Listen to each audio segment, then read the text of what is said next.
बादशाह को दरवेश की एक खूबसूरत नसीहत पुराने वक्तों की बात है कि एक मुल्क में एक बादशाह हुकूमत करता था। खुशहाली के दिन थे। एक दिन बादशाह की मुलाकात एक दरवेश है बुजुर्ग से हुई। बुजुर्ग बहुत ही नेक और परहेजगार था।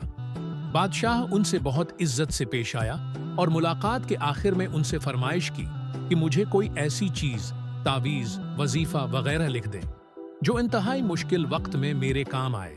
बुजुर्ग खामोश रहे, लेकिन बादशाह का इसरार बढ़ा तो उन्होंने एक कागज के टुकड़े पर कुछ लिख कर दिया और कहा कि उस कागज को इस वक्त खोलना जब तुम समझो कि बस अब उसके आगे तुम कुछ नहीं कर सकते, यानी उस कागज को इंतहाई मुश्किल वक्त में खोलना। कुदरत का करना ऐसा हुआ कि कुछ ही उर्से ही में हो गया। बाद उस मुल्क पर हमला हो गया और दुश्मन की फौज ने बादशाह की फौज को अलट पलट कर रख दिया।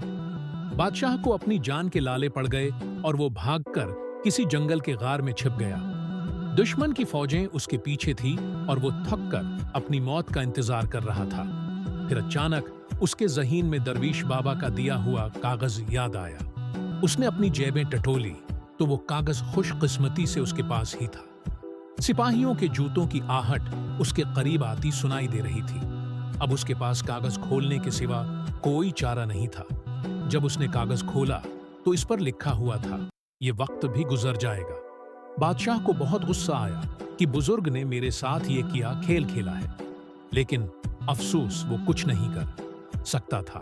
उसने तहरीर को कई बार पढ़ा, लेकिन उसकी समझ में कुछ नहीं आ रहा था कि दरवीश ने ये किया लिखा है और ये क्यों लिखा है। बलाखिर उसने अपनी तलवार पकड़ी और सिपाहियों का इंतजार करने लगा। सिपाही आए तो उसने मुकाबला किया और वो बच निकला। इसके बाद कई मुद्दत तक बादशाह बहुत ख्वार हुआ। काफी साल वो इस मुसीबत को झेलता रहा। आखिरकार उसने दोबारा हिम्मत की और अपनी फौज इकट्ठी करना शुरू कर दी। काफी सालों की मेहनत के बाद उसने अपनी फौज इकट्ठी कर ली और दोबारा से इस मुल्क पर हमला कर दिया और खुशकिस्मती से उस जंग में उसको फतह नसीब हुई और वो एक बार फिर इस सल्तनत का बादशाह बन गया। उसकी बहादुरी के किस्से दूर दूर तक मशहूर हो गए और राया में उसका खूब हुआ, तज़क्करा हुआ। उसके दरबार में और दरबार से बाहर भी लोग सिर्फ अपने बहादुर बादशाह को देखने के लिए आने लगे।